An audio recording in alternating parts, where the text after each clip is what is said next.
And John, page 78, John 12, 9 to 11.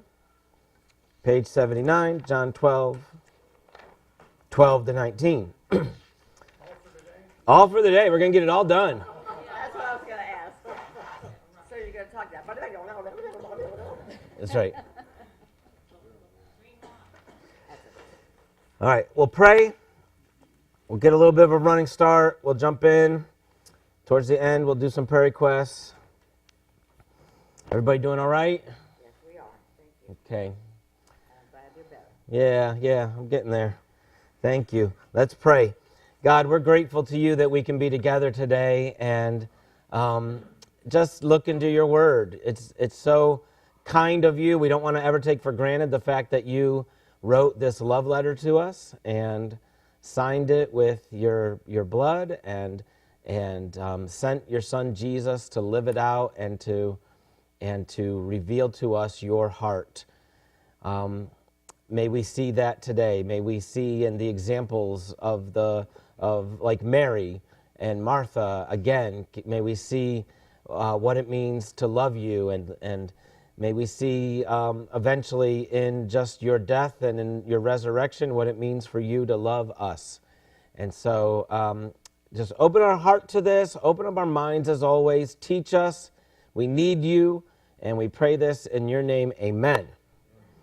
All right. So John 11 obviously is the main thing is the raising of Lazarus, but we want to make sure that we're not missing sight of Lazarus. The Lazarus story isn't the big point.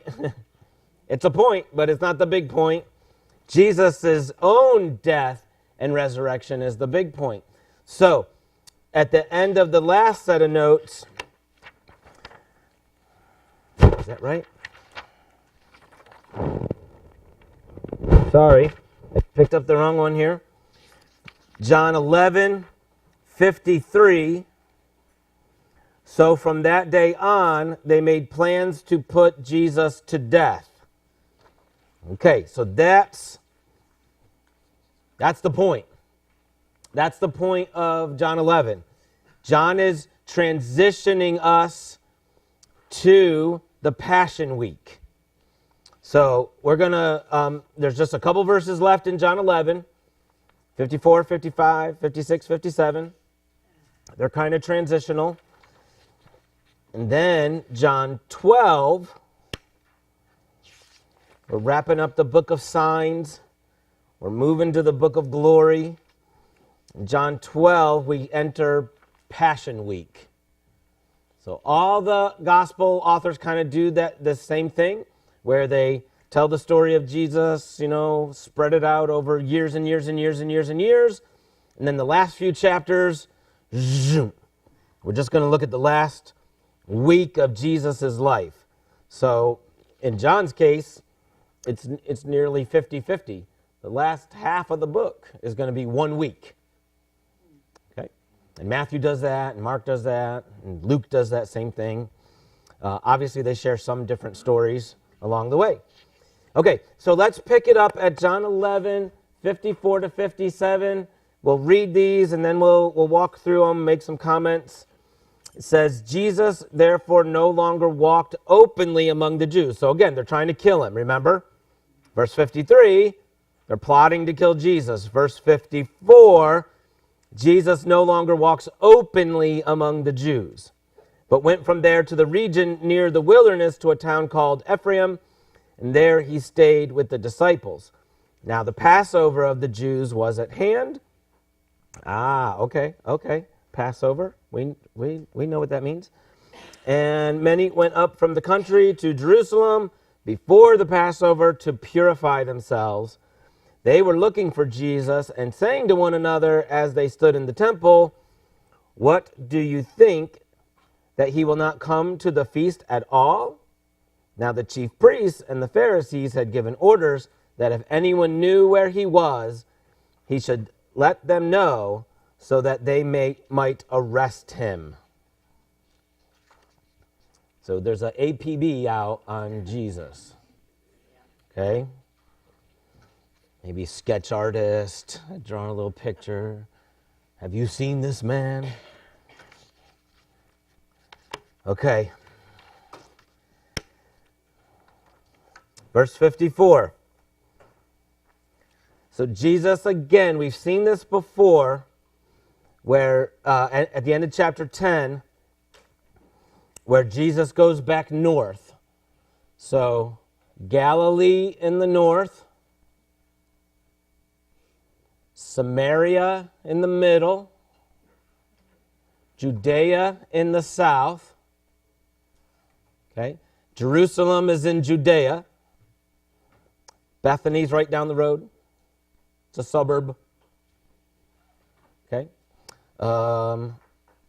Jesus did a lot of his ministry in Galilee, but he's a good Jew.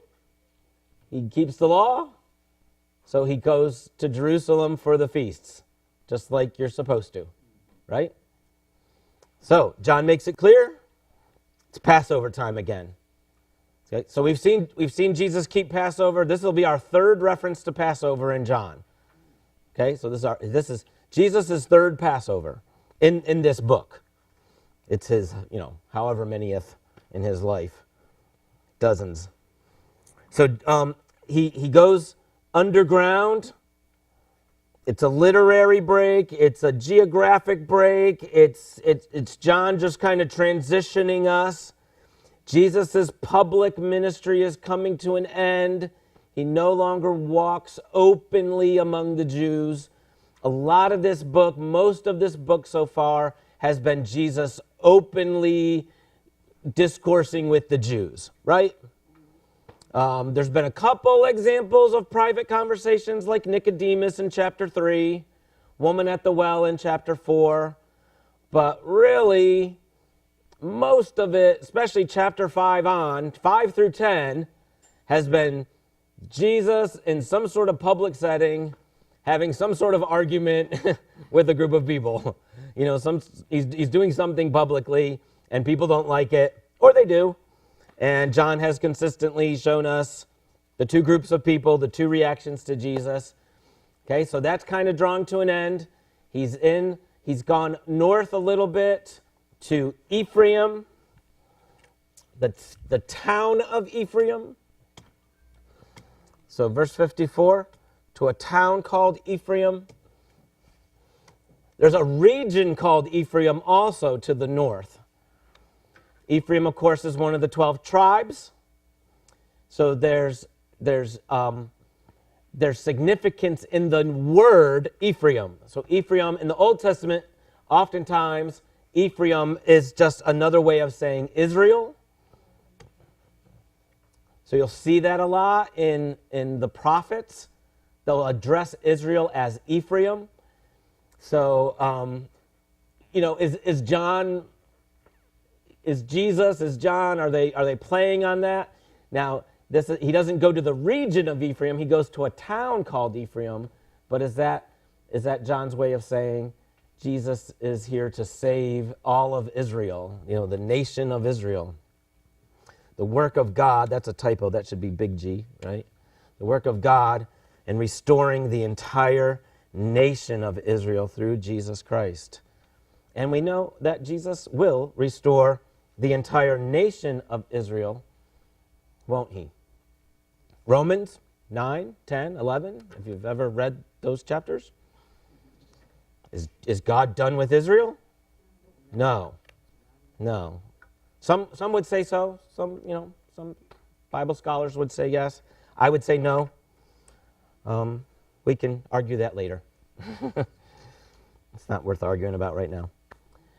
Verse 55, now the Passover of the Jews was at hand. Okay.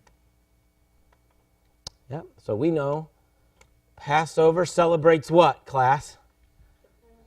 The Passover, the Exodus, right? The Exodus. So, blood on the doorposts, right? God passes over those who have the blood on the doorposts, and it's the Exodus, and it's evolved over the years. It's been, however many years since Moses, and it's evolved, and now it's a big feast, right? So it's one of the times that you're supposed to go to Jerusalem. So Jerusalem swells up at these times. Yeah. Go. Yeah. We're here for questions. We think of Christmas, of course. Yeah. The birth of Jesus. Yet Christmas, for most, and unfortunately even for some Christians, is turned into a joyous holiday of gifts and all that and so forth. Now, at this time, the distance from the Exodus to the current time of Jesus, do you think maybe the reference to the celebration of Passover changed, morphed into something different than really the solemn time of the Passover in Egypt? Lou, that's a great question. And honestly, my guess would be, yeah, probably. Yeah. I don't know that I can say definitively, and obviously it's going to be each individual's heart and how they look at it. But my guess would be it has evolved a little bit. It's been 1,500 years since Moses. More than that. It's been 2,000 years since Moses. So, yeah, chances are it's become in some way just like our Christmas, more secularized or more just something you do. And it's almost about the same 2 millennia. Yeah, exactly right. Yep. Now, to be fair to them, they are still under, at this point, I'm just thinking out loud. So they are still under the oppression of Rome. So the idea of an exodus would stir something in them. You know what I mean? It would be real to their hearts. Like, we want another exodus. We want another Passover, so to speak. Get us out from under Rome. Yeah, it's good. It's good questions. The Passover was when God passed over the blood on the doorpost. But he sent out the angel of death to kill all the firstborn, and that's how they escaped Egypt. Is that right? Yeah, except there's no angel of death, but God passes over. Or God, all right, so, I believe it. But anyway, the point for Passover was that all the firstborn in Egypt and even would have been the Jews if they had not put the blood over their doorposts. Right. Yep. And the other thing they had to do is they had to pack up that meal, the lamb and the bread, because they had to leave immediately. Yeah. I'm just going from memory. But Yeah. They eat in haste. They eat in haste. And the bread couldn't rise. That's where we get matzah. Right. So at this point, it's a family feast. So Passover in Jesus' day is a time of remembering what God has done. It's a time of celebrating. You remember the affliction, but you also celebrate the rescue. So it takes you through a whole process, if you will, in doing that. And it's definitely something that's done as a family. Yep. Good. So a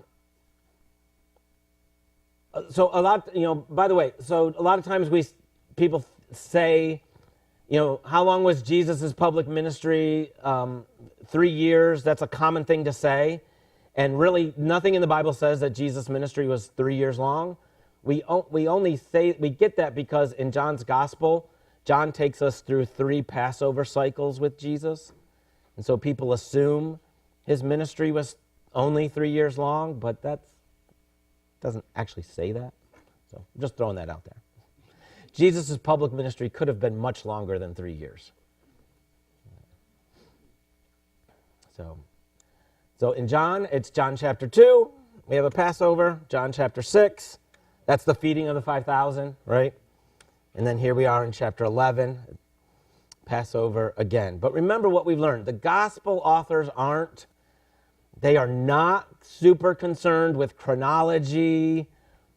They're not super concerned, and it's not just them, it's all ancient writing. All ancient biographies did this.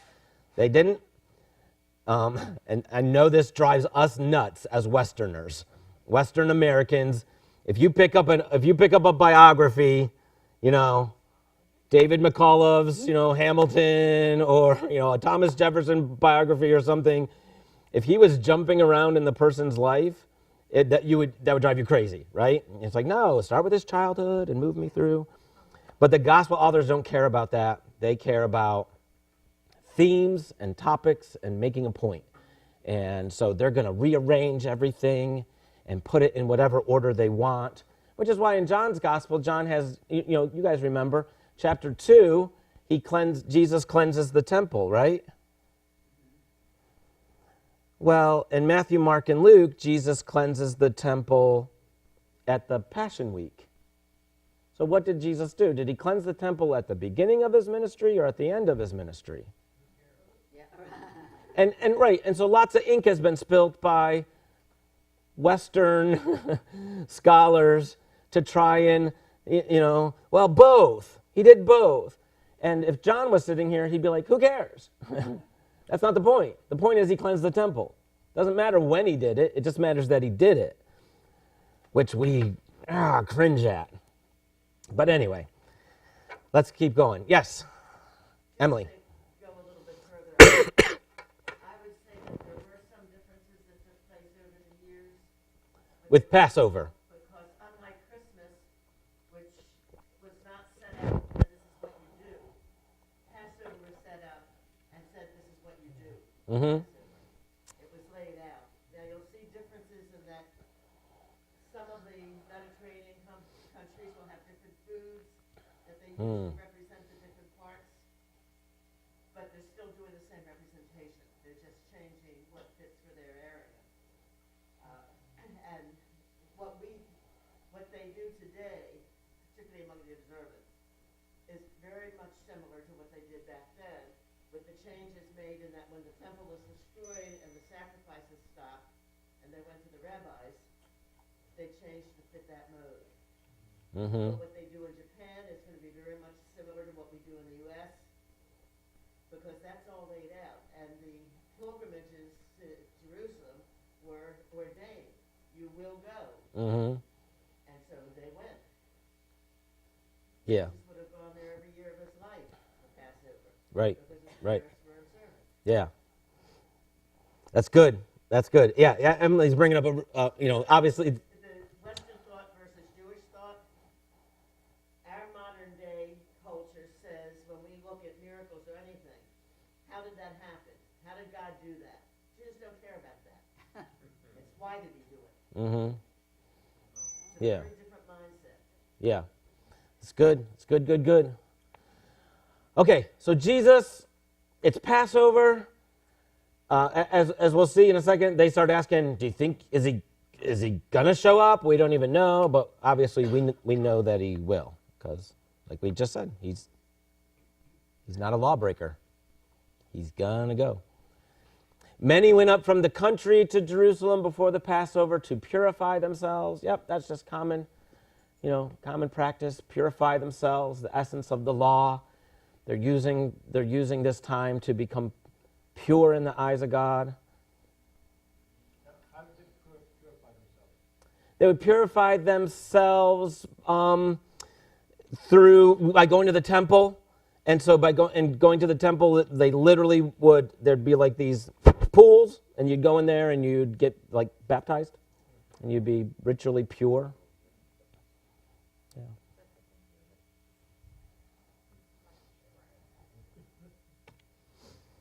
This is just the irony, purify themselves. Can a person purify themselves? No. No. But Jesus is coming, and someone else is going to purify them, isn't he? Just another little note, just a reminder.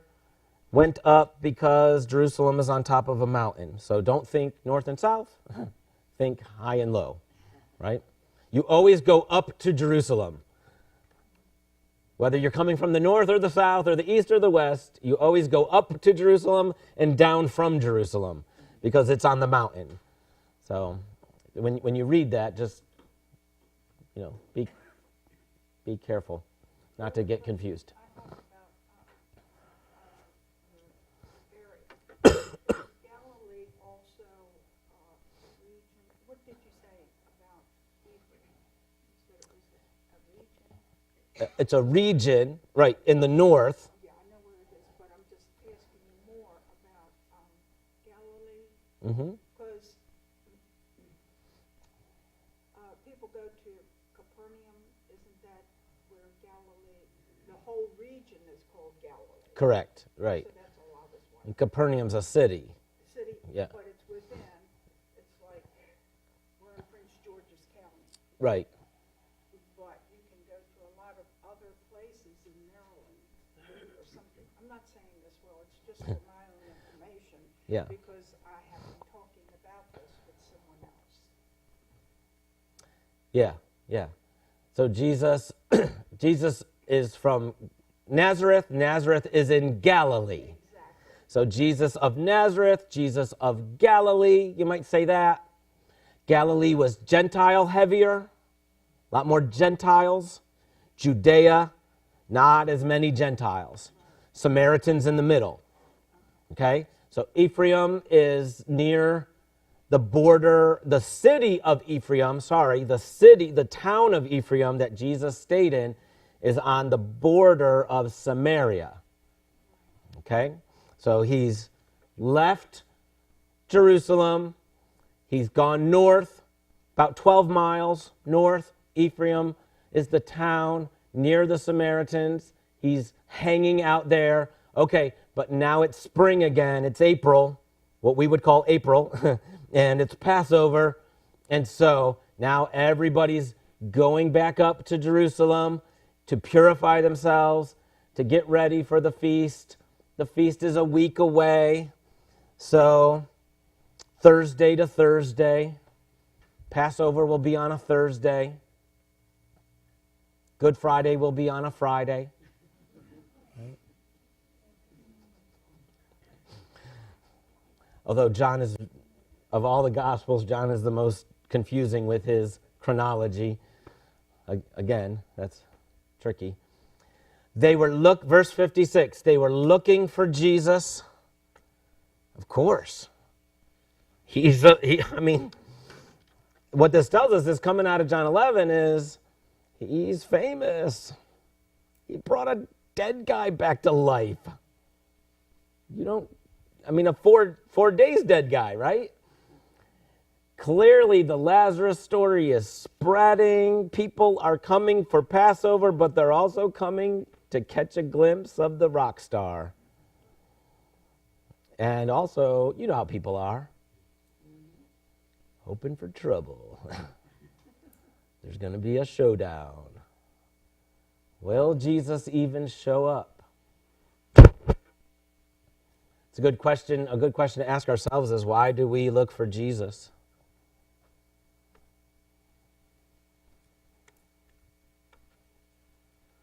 Is it just, what he can do for us? Do we love Jesus for Jesus, or do we only love Jesus for what he can do for us?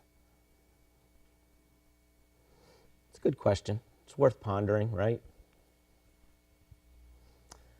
What do you think? Verse 56, that he will not come to the feast at all? What do you guys think? Is he going to show up? Yes. Yeah. Yep, he is. He is. Yeah, he's not going to miss it because he kind of is a law keeper. So he's going to go. Of course he'll show up. Of course. And also beyond that, he knows. He knows it's his time. Yep. In the synoptics, John doesn't give us this, but in the synoptics, like in Mark, Mark and Luke, probably in Matthew too, I got to go to Jerusalem now. I'm going to go and they're going to put me on trial and I'm going to die. Right? Like he's in the synoptics, he just says it to the disciples. No, not, and then Peter, you're not going to, not on my watch. You're not going to die. Get behind me, Satan. You got that whole thing. So John doesn't give us Jesus saying that, but the synoptics do. He set his face towards Jerusalem in Luke's gospel. Determination. It's time to go to Jerusalem, fellas. Let's go. So now he's headed there. Verse 57, the chief priests and the Pharisees, the Sanhedrin, the ruling religious council. You remember these guys, right? They've kind of been trouble all throughout this book, haven't they? They want Jesus dead. They've ordered his arrest. The tension is building. John 11 ends with tension. If it was a TV show, you'd be like, I got to keep watching. I got to binge watch. Is Jesus going to show up? Is he not going to show up? When he gets there, what's going to happen? Are they going to arrest him? Is there going to be a civil war? Are all of Jesus' followers going to rise up and go against the religious leaders? Will Rome get... What's going to happen? We can't stay away. We got to go see what's going to happen. Tune in next week. That's a cliffhanger. All right, chapter 12. Any questions so far?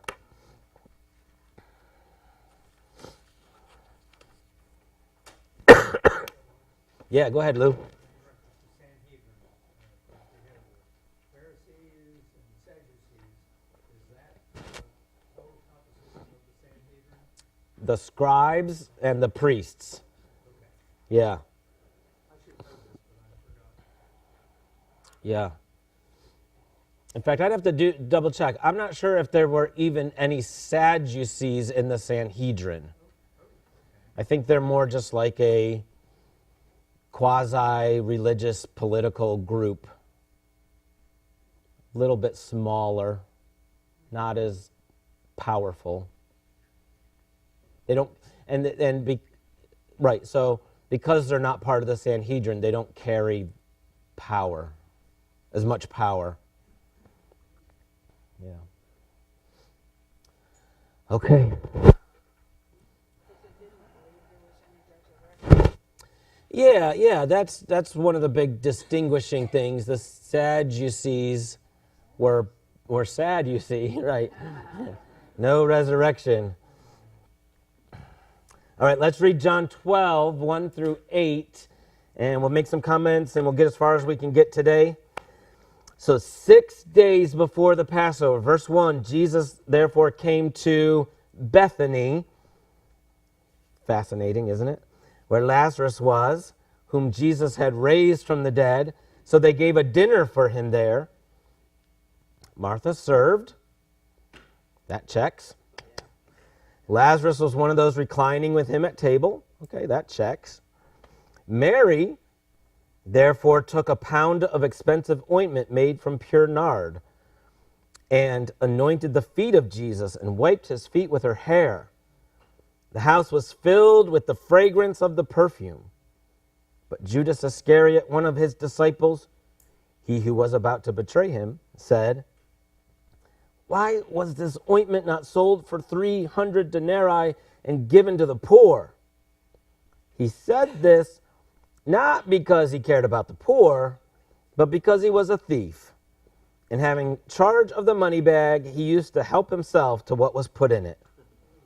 Jesus said, "Leave her alone, so that she may keep it for the day of my burial. For the poor you always have with you, but you do not always have me." Whew, this is deep. Anything jumping out to us? Yeah, right. What were you thinking, Jesus? Clearly an error in judgment.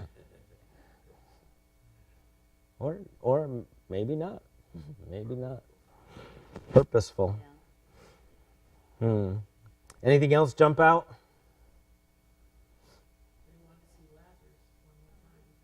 Yeah. He came to Bethany.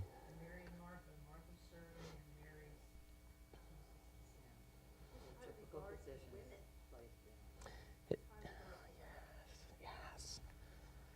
Yes, we've talked about that before. Hopefully it's becoming clear. Jesus' high regard for women. In a social situation like this, a first century social situation, one of his apostles versus a woman, who should he stand up for? He should have, socially speaking, he should have stood up for Judas. He should have taken Judas' side. But he didn't. He took Mary's side. And John's commentary is, well, because Judas is a thief, but also Matthew and Mark, one of them, I think it might be Mark, actually says, it doesn't just say Judas, it says the disciples kind of rebuked and said, why aren't we selling this? So it's put on the minds and hearts of all 12 of them, not just Judas. And yet Jesus defends Mary. Yes. Yeah, we'll get to that. This is a very scandalous scene. Okay, it's Friday evening. So it's the Friday before Good Friday. We're a week out, okay? 6 days before Passover. Passover Thursday, it's the Friday before that. He comes to Bethany. We've made a big deal about this before, and rightly so. Jesus, in all of his life, Jesus never stayed the night in Jerusalem. Never. Somebody said the only time Jesus ever slept in Jerusalem was when he was in the tomb. That's the only time Jesus ever slept in Jerusalem. He always crashes in Bethany. He's always on the couch of Mary and Martha and Lazarus. That's where he stays, because that's his family. In his mind, as a good, law-fearing, law-abiding Jew, does he go to Jerusalem and do the feasts? Yes. But he does not associate himself with the Jerusalem power system. You with me? He doesn't get a hotel in Jerusalem. He doesn't hobnob with the scribes and Pharisees. He's always walking the 2 miles out and going to his buddy's house, his good friend's house, and he's hanging out with them. This is the church. The Bethany, the Mary, Martha, Lazarus home is, in my mind, in my humble opinion, it's a picture of what the church is supposed to be. The church is supposed to be where Jesus finds refuge. It's a place he knows he's loved. I love that, Gene. Is our church Bethany to Jesus? I hope so too. I really do. I think sometimes we only see, when we can start wrapping our minds around Christ the groom, church the bride, right? And what a beautiful picture that is. And how, I think sometimes we only see going to church, like I go to church on Sunday, and I go and I worship Jesus, and I get from Jesus, right? But I think we need to advance to, Jesus also goes to church to get from the church. A husband-wife relationship isn't just a wife getting from her husband, is it? I mean, that's a really lousy marriage. A beautiful relationship is the wife receives from the husband receives from the wife. They are encouraging one another. And the wife of a husband is a shelter. She's supposed to be a safe place, right?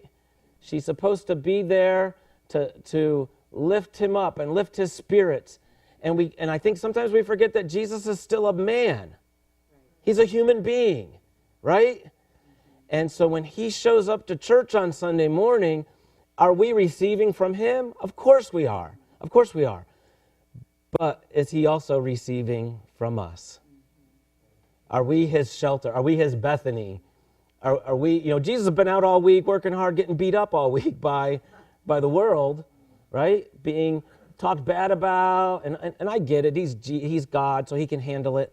But the man, Christ Jesus, who sits on the throne, he wants his bride to love him, right? To love him and encourage him. And I think that's part of the equation that sometimes we're missing in church, and I don't know how to reconcile that except to just keep talking about it. The man Jesus has needs that the church is meant to satisfy. That's what I'm saying. That's something that we don't think about very often. Well, it's like the real that Jesus intends, 100% give and 100% take. Right. That works. Yeah, exactly. Exactly. Adam and Eve were made and they were placed face to face, right? Ezer kenegdo. They were kenegdo. They were face to face with each other. That's what church is. We come face to face with Jesus and he with us. We look into his eyes, he looks into our eyes, and they lived happily ever after, right? As we should. As we should. So they gave a dinner for him there. So Luke 10, I don't think I put it in the notes. In Luke 10 is the classic story. Jesus goes to Martha and Mary's house. Martha is serving. Mary is at the feet of Jesus. Same exact thing here, isn't it? Martha's serving, Mary's at the feet. But in Luke 10, Martha loses her mind over it, right? Jesus! And I think what this shows, the question is it the same exact story? Is it just the same story being told in different ways? I don't think so. Or at the very least, what John's trying to show us is the growth of Martha coming out of John 11. So don't forget where John puts this story. John 11, Martha and Mary, their brother died, and they have a come to Jesus moment, don't they? They both do.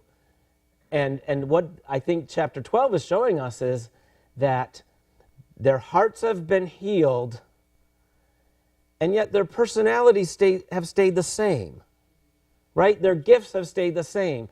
I think this is beautiful, is what I'm trying to say. I'm taking a long time to say what I think I'm trying to say. Martha served is gorgeous because the point of Luke 10 was never that Martha needs to stop serving, right? No, that's her way of honor. Right. Martha just needed to see that her service was an act of honoring and an act of worship and not a way of her earning something over her sister Mary. It wasn't her work. It wasn't. Yeah, there you go. There you go. So Martha is restored, and yet she still keeps serving, doesn't she? Jesus isn't trying to take that away from her. That's who she is. And that's how some of you are, aren't you? Some of you are, I'm gonna roll. Let me do something. Let me roll up my sleeves and do something for Jesus. And Jesus isn't trying to take that away from you. He's just saying, don't lose your mind over what other people are doing, like Martha did in Luke 10. Don't get frustrated with everybody else. If you're going to serve, then serve as unto the Lord, not as unto be better than Mary, your sister. If that makes any sense. Or that Mary, I think it gets confusing sometimes because Mary's gift was worship. Martha's gift was serving, but it wasn't Mary's gift. And that's what we never see in the church. You have a gift as a pastor teacher. I don't have that gift. But it doesn't mean that God hasn't called us equally to do whatever he calls us to do. And that's what Martha doesn't see. She doesn't see that, well, of course she wouldn't, but I learned it by reading Paul. Yeah, Martha, I think Martha's serving is worship. And I think that's, that's what we're trying to say. Martha's serving dinner to Jesus is her act of worship. Mary sitting at Jesus' feet is her act of worship. Now, in Luke 10, Jesus says, Mary has chosen the better thing. And I think sometimes we interpret that as to sit at the feet of Jesus is better than to serve Jesus tangibly. I'm not totally sure that's what he meant. Although, if it is what he meant, okay, I get that. Sometimes we all have to we need to step back and refocus. Why are we doing what we're doing? And I think the fact that in John 12, we still see Martha serving after everything she's been through, everything she's heard from Jesus, now the death of her brother, the resurrection of her brother, it hasn't changed who she is. And that's okay, and that's good. That's perfect. And she's still serving the Lord, and yet her heart, I'm assuming, it doesn't say it, but I'm assuming it's from a way different attitude than Luke 10. All of us serve from a different place. None of us serve the same. Right. Yeah, absolutely. And she doesn't seem to have any problem with what her sister is about to do. Especially when you consider there's details that aren't spoken, but Mary's about to come out with a bottle of ointment that Judas prices at 300 denarii, which is a denarii is a month's wage, so 300 months. So what's that? I mean, what's that math? I can't even know. 12 into 300, what's that math, everybody? 8 years, 9 years? 9+ years. So it's 9, this could feed the family for 9 or 10 years, right? And she breaks it open. The synoptics say she breaks it open and she pours it over Jesus. And Lazarus doesn't say a word, and Martha doesn't say a word. This is the family's nest egg, right? This is their savings. This is the retirement fund. And the only person that says something in this passage is Judas. Yeah, because he wants to get in the money bag and get it. Okay, let's go back. So they're reclining with him at table. This is just a cultural note. They didn't sit in chairs back then. Low tables. They would literally lay head towards the table. They'd lean on one arm, eat with the other, and their feet would stick out away from the table. You guys with me? Should I draw it? I'll draw it. So, typical house setup, tables in a U. Here's the food. The food's on the tables. And then the people, here's the head. Here's the feet sticking out. And so you're like laying on your side, right? And you're eating like this, and your feet are sticking out. So when Mary comes, access to his feet is easy. She's not climbing under a table, right? Like in here right now. If I was going to do something with Jim's feet, I'd have to it would be Jim laying down and his feet sticking out. So access to the feet is easy. And she comes in and she anoints the feet. Okay. Usually this is the host. This is the host. So probably Lazarus. And then often to the right of the host is going to be the special guest. And then to the left of the host will be sort of like their best friend. So this is going to be like the special person. Okay, so John doesn't make it totally clear. He says Jesus is reclining with Lazarus, which means Lazarus is the host. It's his house. So Jesus, in other words, Jesus is in a place of honor.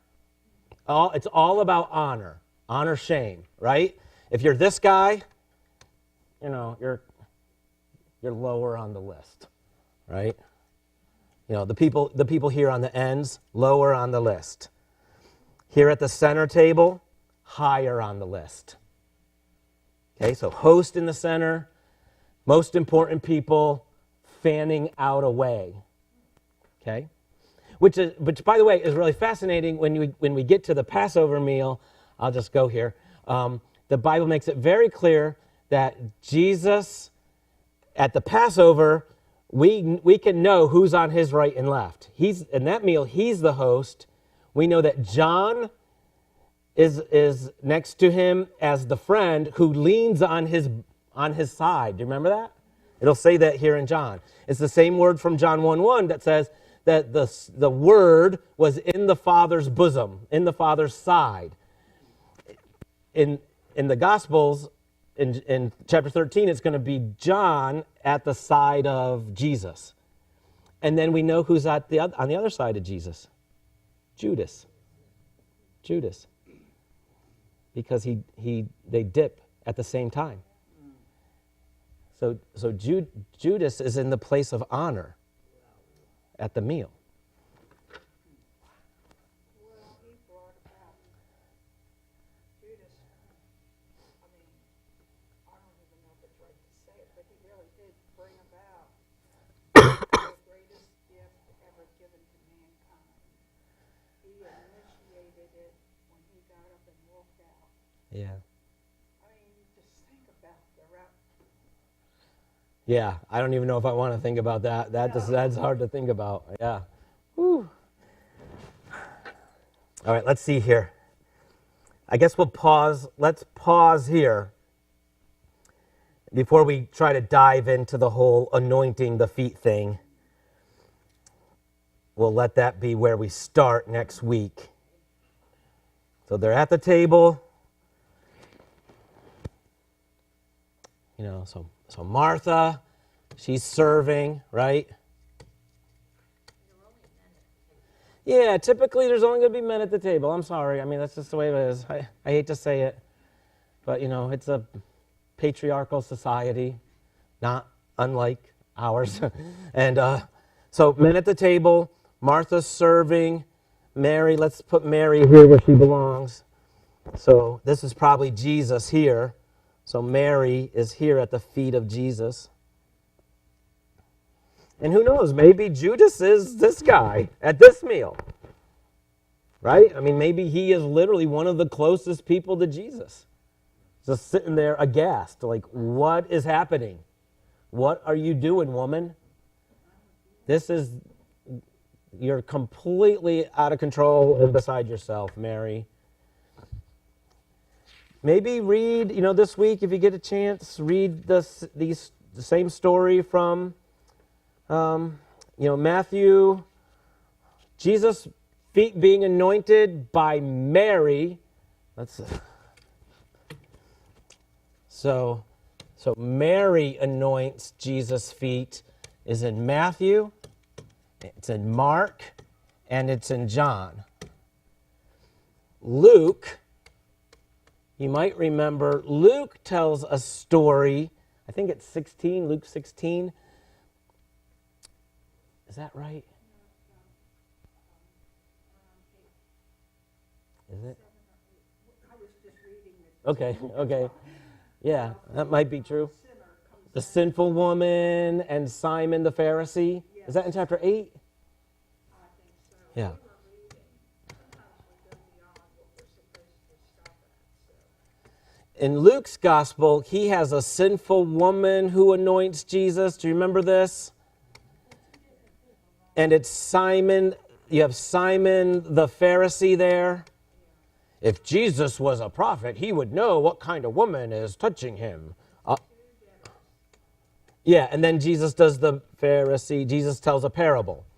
Right. So there's not many. There's a handful of New Testament scholars that try, and it's a whole. You got to do a whole lot of tap dancing to try and convince us that the Mary Mary of Mary and Martha is also, so Mary is also Mary Magdalene, who is also the sinful woman. Like I said, this is not a common view. This is a But that is a health use by a lot of people, and it makes you think, whoa. if this is true, and we have no way of knowing. I'm not saying it can't be true. It just doesn't seem to be true. If this is true, it is kind of a like, wow, that's interesting. But likely it's not true. Likely these are all three different people. Maybe the sinful woman is Mary Magdalene, maybe, but it doesn't say that. Typically, gospel writers are going to use, here's just another little tidbit. Typically, the gospel writers, if they're talking about somebody and that somebody is still alive when they were writing, they'll use their name. If they're not still alive, they probably wouldn't use their name. They're going to use their name because they're trying to show that if you don't believe what I'm writing, go talk to her. Right? They were there. They're still here. So, with that in mind, it's the sinful woman. Sinful woman is in Luke chapter 8. Luke chapter 8. Luke chapter 7. Okay. Yeah. But very, very similar story in Luke 7, but probably not the same exact thing as here. But again, to our original point, if these ancient gospel writers were here, they would say, who cares? That's not the point. The point isn't for you to figure it all out. Like Emily said, the point is why? Why is it there? Why is that story here? Okay, we will pause here. Any last questions, thoughts?